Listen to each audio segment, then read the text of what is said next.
मन वाले को, दिल वाले को और किस्मत वाले को देता है। भगवान बेटी कभी भिखारी को नहीं देता। वो छोटी सी लड़की ने, छोटी सी बेटी ने अंकल का कुर्ता खींच कर दी, कहा कि भगवान बेटी हमेशा दिल वाले को, किस्मत वाले को, भाग्य वाले को देता है, भिखारी को नहीं देता। जिसका मन ही नहीं है दान देने का, जो बहन तक को तो कभी 1 रुपया निकाल के नहीं दे, कभी ननन तक को अठन्नी नहीं दे, भगवान ऐसे के घर में क्या छोरी देगा, क्या देगा?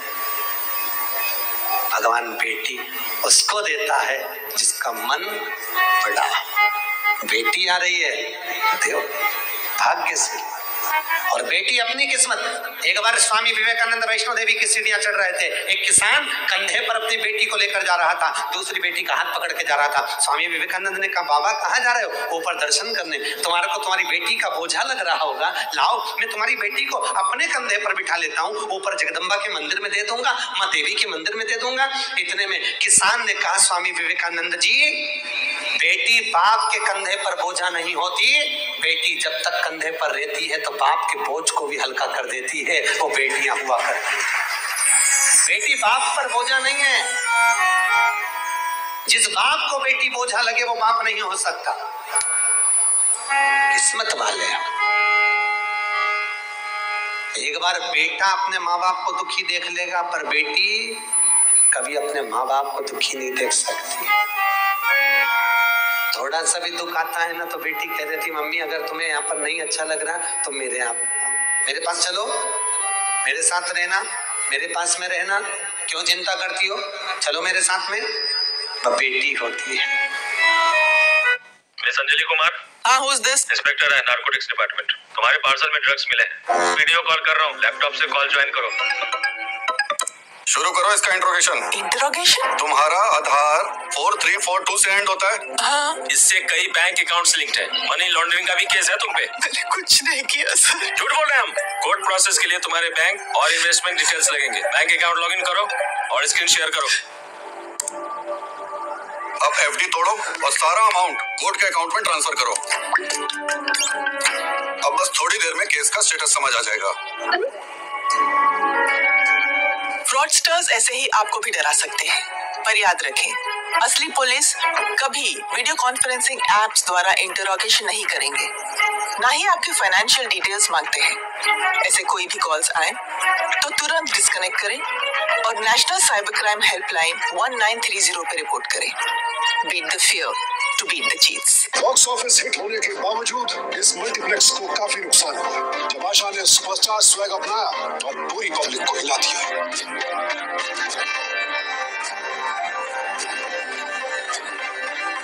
मैम साहब, यहाँ फिल्म देखते हो या फिल्म स्टार बनने के सपने? जब मिंत्रा पे हजारों सेलेब लुक्स हैं, तो कोई फिल्म स्टार जैसा क्यों ना दिखे? मिंत्रा से कपड़े? अरे घरवाली होगी। अरे नहीं, सिर्फ 999 में। हजारों सेलेब लुक्स, वो भी 999 में। इसलिए संभल के रहना दोस्तों। मिंत्रा के साथ फैशन विद कॉशन।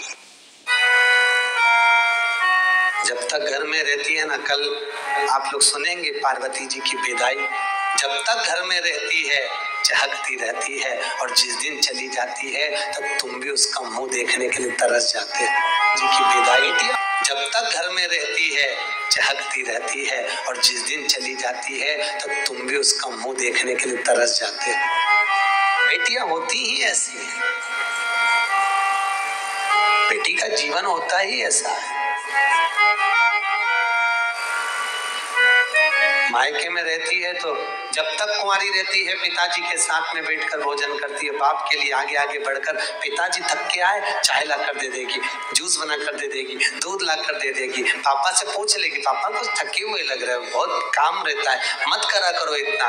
क्यों करते हो पापा? टाइम नहीं मिलता, थोड़ा सा तो घर में रहा करो। बेटी एक ऐसी होती है जो बाप से आगे रहकर पूछ कर उनकी सेवा कर देती है, और एक बहू होती है घर में रहती जरूर है पर पति के लिए सब कुछ कर सकती है। पर जब ससुर थका मांदा आएगा, पानी भी लाएगी तो टाइम देख कर लाएगी, चाय भी बनाएगी टाइम देख कर बनाएगी, और विचार करेगी कि सास बना दे तो सबसे अच्छा। परंतु एक बेटी होती है जो समय पर पिताजी को दवाई लेना है, और आज भी बेटी की भले शादी हो जाए और बार बार फोन लगा कर बोलती है पापा शुगर बढ़ जाएगी, दवाई ले लेना, वो डॉक्टर बहुत अच्छा आया है उससे ले लेना, वो महाराज आए हैं उनसे मिल लेना। बेटी एक ऐसी होती है जो बाप के लिए तत्पर रहती है,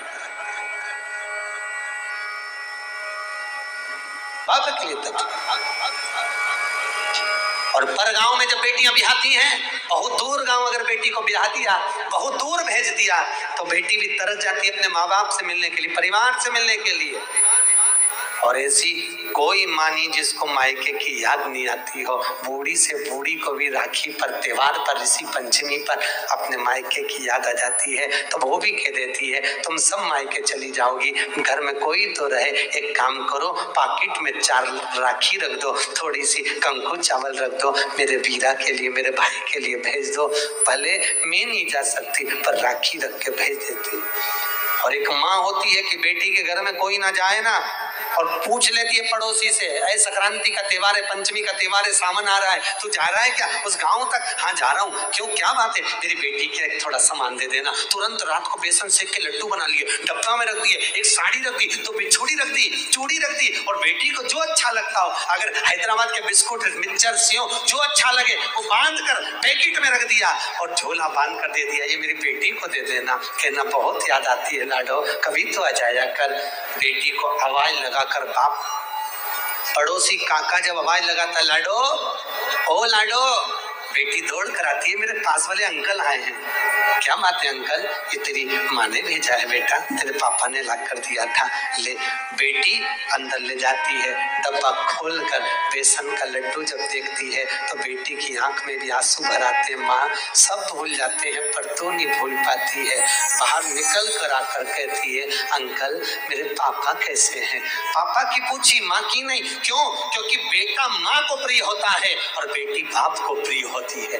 बेटी बाप को स्नेह न करती है, आटे से पूछती है मेरे पापा कैसे अंकल? और कैसे हैं? उनको कोई दुख तो नहीं है? बोलना, बहुत दिन हो जाते हैं, इतनी दूर गांव पढ़ना आया अंकल, इतनी दूर क्यों पढ़ना दिया? मेरे बाबुल को देखने के लिए तरस जाती हूँ, कभी मिल ही नहीं पाते। भैया भी नहीं आता, तीज त्योहार पर शहर में आता, काम करके निकल जाता, मेरे पास नहीं आता। क्यों? मैं उससे कुछ मांगती नहीं, मुझे कुछ नहीं चाहिए, 500 का नोट भी नहीं चाहिए, 1 रुपया नहीं चाहिए, साड़ी भी नहीं चाहिए, मैं आ नहीं सकती। घर आती हूँ तो मेरी भाभी को ऐसा लगता है कि ननंद आ गई, खूब लेकर चली जाएगी। मैं कौन समझाए भाभी, मुझे किसी चीज की कमी नहीं है। मेरे माँ बाप जब तक जिंदा हैं मेरा आने का मन करता है, मुझे बुलाते क्यों नहीं हो? बेटी एक ऐसी होती है जो भाव से दौड़ कर आ जाती है। बेटी का दिल ही ऐसा होता है। लोग कहते हैं बेटी की विदाई में सबसे ज्यादा मार हुई। शिव महापुराण में लिखा है कि बेटी की विदाई में सबसे ज्यादा हिमालय राज रोया, पत्थर भी रोया था पार्वती की विदाई में, पत्थर की भी आंख से आंसू निकल गए, हिमालय राज भी रो पड़ा। जानकी जी विदा हुए तो दशरथ जी रो, जनक जी रो पड़े। बेटी की विदाई में जितनी मां नहीं रोती उससे ज्यादा बाप रोता है। वो भी कह देता है इसको जो अच्छा लगे ना इसकी विदाई में दे दे, अच्छी अच्छी साड़ी दे दे, अटैची दे दे, देख ले, जो चीज की कमी हो ना वो दे दे।